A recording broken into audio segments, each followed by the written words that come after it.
Praise the Lord. അനുഗ്രഹിക്കപ്പെട്ട ഈ നല്ല പ്രഭാത സമയത്തിനായി വീണ്ടും നന്ദിയുള്ള ഹൃദയത്തോടെ കർത്താവിന് സ്തോത്രം ചെയ്യും.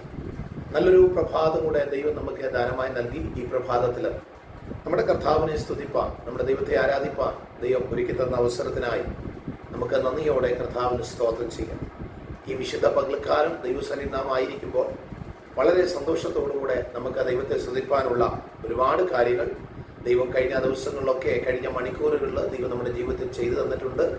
അതോർത്ത് നമുക്ക് നന്ദിയോടെ കർത്താവിന് സ്തോത്രം ചെയ്യുകയും ഇന്ന് പകൽക്കാലത്തെ ഒരു ചെറിയ ധ്യാനത്തിനായിട്ട് 92-ാം സങ്കീർത്തനം അതിൻ്റെ 10-ാമത്തെ വാക്യം ഞാനിപ്പോൾ നിങ്ങൾക്കായി വായിക്കുന്നു.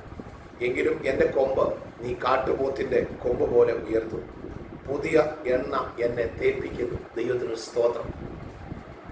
ലോകത്തിലെ ജീവിതയാത്രയിൽ പലവിധമായ പ്രതികൂലങ്ങളുടെ കാറ്റുകൾ അടിച്ച് നാമാകുന്ന വൃക്ഷം പല മേഖലകളിൽ വീഴപ്പെട്ട് കിടക്കുകയാണ്. തളർന്നുപോയ സാഹചര്യങ്ങളും വീണുപോയതായ സാഹചര്യങ്ങളൊക്കെ നമുക്ക് ഒരുപാട് സംഭവിച്ചിട്ടുണ്ട്. എന്നാൽ ആ മേഖലയിൽ നിന്നൊക്കെ നാം എങ്ങനെ കരേറി വരുമെന്ന് പലപ്പോഴും നമ്മൾ ചിന്തിക്കാറില്ലേ? ഇപ്പോഴുള്ള നിങ്ങളുടെ ഈ സാഹചര്യത്തിൽ നിന്നും എങ്ങനെ നിങ്ങൾക്ക് കയറി വരുവാൻ സാധിക്കും? എന്താണ് ദൈവത്തിന് എന്നെക്കുറിച്ചുള്ള പദ്ധതി?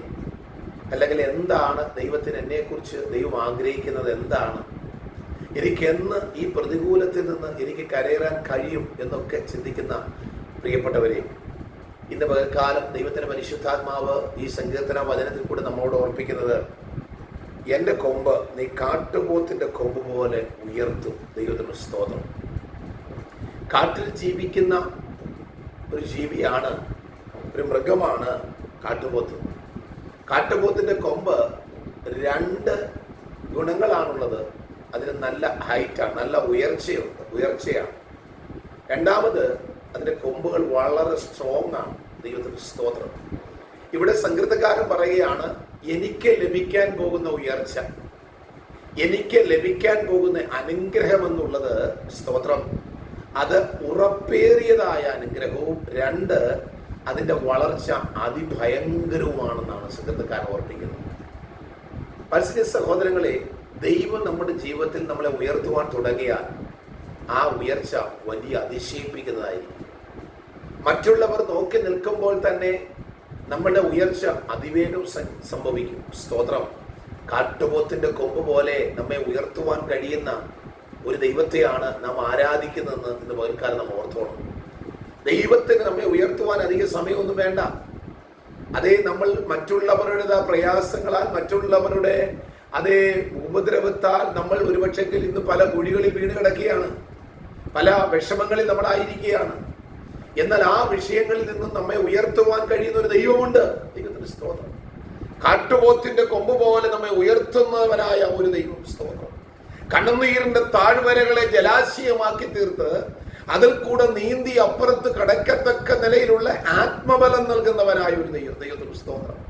ഉയർത്തുകയില്ല എന്ന് ശത്രു വാദിക്കുന്ന സ്ഥാനത്ത് ഉയർത്തുമെന്നും ആ ഉയർച്ച, നമുക്ക് ലഭിക്കുന്ന ഉയർച്ച ഉറപ്പുള്ളതും വിശാലമായതുള്ളതും 4 ആൾ കാണത്തക്ക നിലയിലുള്ളതായിരിക്കുമെന്ന് ഇന്ന് പകൽക്കാലം പരിശുദ്ധാത്മാവ് നമ്മെ ഓർപ്പിക്കുമ്പോൾ, നമ്മെ ഉയർത്തുന്ന ദൈവത്തിന്റെ ബലമുള്ള കൈക്കീഴിൽ നാം താണിരുന്ന് കുശവന്റെ കയ്യിലെ കളിമണ്ണ് പാത്രം പോലെ നമ്മെ തന്നെ സമർപ്പിച്ചു കൊടുക്കുന്നെങ്കിൽ ദൈവത്തിന്റെ ഹിതമനുസരിച്ച് അവൻ പണിതെടുക്കുവാൻ സാധിക്കും.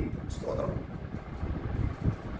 ഒരു കളിമണ്ണ് അത് ഏതെങ്കിലും ഒരു പറമ്പിൽ കിടന്നു കഴിഞ്ഞാൽ അതിന്റെ മനോഹാരിത്വം ആർക്കും അറിയത്തില്ല. എന്നാൽ അത് മനോഹരിത്വമായ നിലയിൽ രൂപഭംഗി ചെയ്യുന്ന ഒരു കുശവന്റെ കയ്യിൽ എത്തപ്പെട്ട് കഴിയുമ്പോൾ അത് രൂപഭംഗി വന്ന് അനേക പ്രമുഖരുടെ അരമനകളില്, അനേക പ്രമുഖരുടെ വീടുകളിൽ, അനേക പ്രധാന സ്ഥലങ്ങളിലേക്ക് അത് എത്തപ്പെട്ടത് മനോഹാരിത്വം കാണിക്കുന്നത് പോലെ കർത്താവായ യേശു ക്രിസ്തുവിന്റെ കരങ്ങളിൽ വന്ന് നമ്മെ ഓരോരുത്തരെയും ദൈവം തന്റെ ഹിതമനുസരിച്ച് പണിതുയർത്തി ദൈവത്തിന്റെ സഭയ്ക്കും ദൈവരാജ്യത്തിനും കൊള്ളാവുന്നവരാക്കി തീർക്കുവാൻ ദൈവത്തിന് അധികം സമയം വേണ്ട. സ്തോത്രം. ഇവിടെ സങ്കീർത്തനക്കാരൻ പറഞ്ഞ ഭാഗം ഓർക്കുന്നു, കാട്ടുപോത്തിന്റെ കൊമ്പ് പോലെ എന്നെ ഉയർത്തുന്നവനായ ദൈവം. സ്തോത്രം. അതുകൊണ്ട് ഇന്ന് പകൽക്കാലം നമുക്ക് ദൈവം ഒരു ഉയർച്ച നൽകാൻ പോകുകയാണ്. ഒരു ചെടി വളർന്നു വരുമ്പോൾ അത് വളരാതിരിക്കാൻ വേണ്ടി അതിന് മുകളിൽ ഒരു കല്ല് വെച്ചാൽ ആ ചെടി വളരുന്നത് വളരെ പ്രയാസകരമാണ്. ഇതുപോലെയാ നിങ്ങളുടെ ഓരോരുത്തരുടെയും ജീവിതം. പലവിധ വ്യാകുലതകളാൽ നിങ്ങളുടെ ഹൃദയം നിറഞ്ഞു നിൽക്കുന്നത് കൊണ്ട് വേണ്ട നിലയിൽ ഉയർന്നു വരുവാൻ കഴിയുന്നില്ല. മുള്ളിനിടയിൽ വീണ വിത്ത് പോലെയാ. വിത്ത് വളരുന്നുണ്ട്, ഒരുപക്ഷെങ്കിൽ അതിന് വളമൊക്കെ ഉണ്ട്, അല്ലെങ്കിൽ അതിന് മണ്ണ് കാണും അവിടെ. പക്ഷെ വളർന്നു വരുമ്പോൾ അത് ഞെരിക്കുന്ന മുള്ളുകളാണ്. എന്നെ ശ്രദ്ധിക്കുന്ന വാത്സല്യ സഹോദരങ്ങളെ, നിങ്ങൾ പലരും ഈ സാഹചര്യത്തിലാണ് നിങ്ങളായിരിക്കുന്നത്. പലവിധ പ്രതികൂലങ്ങൾ നിങ്ങളെ ഒതുക്കിക്കളയുക, നിങ്ങളുടെ വിഷമങ്ങൾ നിങ്ങളെ ഒതുക്കിക്കളയുക. അതേ കാറ്റടിച്ച് ഒരു കൊമ്പ് ഒടിഞ്ഞു പോകുന്നത് പോലെ, കാറ്റടിച്ച് വൃക്ഷം ഇങ്ങനെ ആടി ഉലയുന്നത് പോലെ നമ്മുടെ ജീവിതത്തിലേക്ക് പ്രയാസങ്ങൾ വന്നിട്ട്, പ്രതികൂലങ്ങൾ വന്നിട്ട് നമ്മ ആകമാനമായി ആടി ഉലയുന്ന ഒരു അനുഭവമല്ലേ? എന്നാൽ ഇന്ന് പകൽക്കാലം ദൈവത്തിന്റെ ആത്മാവ് ദൂത് പറയുന്നു, സ്തോത്രം, ദൈവം നിങ്ങളെ കാട്ടുപോത്തിന്റെ കൊമ്പ് പോലെ നിങ്ങളെ ഉയർത്തി, നിങ്ങളെ നിന്ദിച്ചവിടെ മുൻപിൽ, നിങ്ങളെ പരിഹസിച്ചവിടെ മുൻപിൽ, നിങ്ങളെ തളർത്തിയിട്ടവിടെ മുൻപിൽ, ഒന്നിനും കൊള്ളത്തില്ല എന്ന് പറഞ്ഞവിടെ മുമ്പിൽ, മാറ്റി നിർത്തിയുടെ മുമ്പിൽ നിങ്ങളെ ഉയർത്തുന്ന ഒരു ദൈവമുണ്ടെന്ന് ഇന്ന് പകൽക്കാലം ദൈവം ഓർത്തുകൊള്ളുക. സ്തോത്രം. ഉയർച്ച നൽകുവാൻ കഴിയുന്നത് ദൈവത്തിന് മാത്രമാണ്. ആരാലും അറിയാതെ ഇരിക്കുന്ന നമ്മെ ഒറ്റ നിമിഷം കൊണ്ട് നമ്മെ ഉയർത്തിക്കൊണ്ടുവരുവാൻ ദൈവത്തിന് കഴിയുമെങ്കിൽ, സ്തോത്രം, ഇന്ന് പകൽക്കാലം വിശ്വസിക്കുക, ഈ ദൈവം ഇന്നും എന്നേക്ക് നമ്മുടെ ദൈവം അത്രേ. രണ്ടാമത് അവിടെ പറയുന്നൊരു വാക്ക് ഇങ്ങനെയാണ്, പുതിയ എണ്ണയെ തേപ്പിക്കുന്നു. നമ്മെ ഉയർച്ച നൽകി പരിശുദ്ധാത്മാവിന്റെ അഭിഷേകത്തിന്റെ എണ്ണ നമ്മുടെ മേൽ പകർന്ന് നമ്മെ മാനപാത്രങ്ങളാക്കി തീർക്കുന്ന ഒരു ദൈവമാണ്. അതെ, ഒരു മൺപാത്രം, ഒരു മണ്ണ് കുഴച്ച് അതിന് കുശവൻ അതിന് രൂപഭംഗിയൊക്കെ വരുത്തിയിട്ട് അവസാനം അതിനൊരു നല്ല തിളക്കം കിട്ടാൻ വേണ്ടി അതിന്റെ പുറവശമൊക്കെ നല്ലവണ്ണം മിനുക്കിയെടുക്കുന്നത് പോലെ, മിനുസം ചെയ്യുന്നത് പോലെ പ്രതികൂലത്തിൽ നിന്നും നമ്മെ ദൈവം വെട്ടിയെടുത്ത് നമ്മെ കൊണ്ടുവന്ന് ദൈവത്തിന്റെ കരങ്ങളിൽ നമ്മെ പണിതെടുത്ത് അവസാനമായി തന്റെ പരിശുദ്ധാത്മാവിന്റെ കൃപയുടെ ശക്തിയാൽ നമ്മെ പൊതിഞ്ഞ് നമ്മെ കാണുന്നവർ ആകർഷിക്കത്തക്ക നിലയിൽ നമ്മളിൽ വ്യാപരിക്കുന്ന ദൈവകൃപയുടെ മഹത്വം നമ്മളെ മറ്റുള്ളവർ അറിയത്തക്ക നിലയിൽ നിന്നെ പൊതിഞ്ഞെടുത്ത് പുറത്തു കൊണ്ടുവരുന്ന ഒരു ദൈവമുണ്ടെന്നുള്ള സത്യം ഇന്ന് പകൽക്കാലം മറന്നു പോകരുത്. ആകയാൽ ഈ പകൽക്കാലം കർത്താവിന്റെ കൃപയിൽ ആശ്രയിച്ച് ഞാൻ നിങ്ങൾക്ക് ആശ്വാസം പറഞ്ഞു തരുന്നു. കർത്താവ് നിങ്ങളെ പണിയും, കർത്താവ് നിങ്ങളെ ഉയർത്തും, കർത്താവ് നിങ്ങളെ തന്റെ പരിശുദ്ധാത്മാവിന്റെ എണ്ണയാൽ നിങ്ങളെ പരിപോഷിപ്പിക്കും. ഇന്നത്തെ പകൽക്കാലം അതിനായി ദൈവകരങ്ങളിൽ സമർപ്പിക്കുക. വേദന മാറട്ടെ, പ്രയാസങ്ങൾ മാറട്ടെ, സങ്കടങ്ങൾ മാറട്ടെ, നിങ്ങളുടെ വിഷമങ്ങൾ കർത്താവിനോട് പറ. കർത്താവ് നിങ്ങളെ ഉയർത്തുമെന്ന്.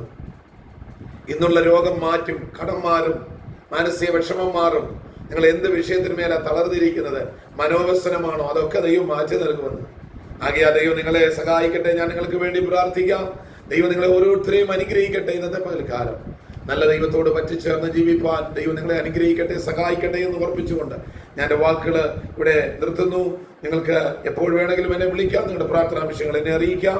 എൻ്റെ നമ്പർ സ്ക്രീനിൽ കാണുന്നുണ്ട്. പ്രാർത്ഥനയോടെ നമുക്ക് വരും ദിവസങ്ങളിൽ മുൻപോട്ട് പോകാം. ദൈവത്തിന്റെ പരിശുദ്ധാത്മാവ് ഈ വചനങ്ങളാൽ നമ്മെ ഓരോരുത്തരെയും അനുഗ്രഹിക്കുമാറാകട്ടെ.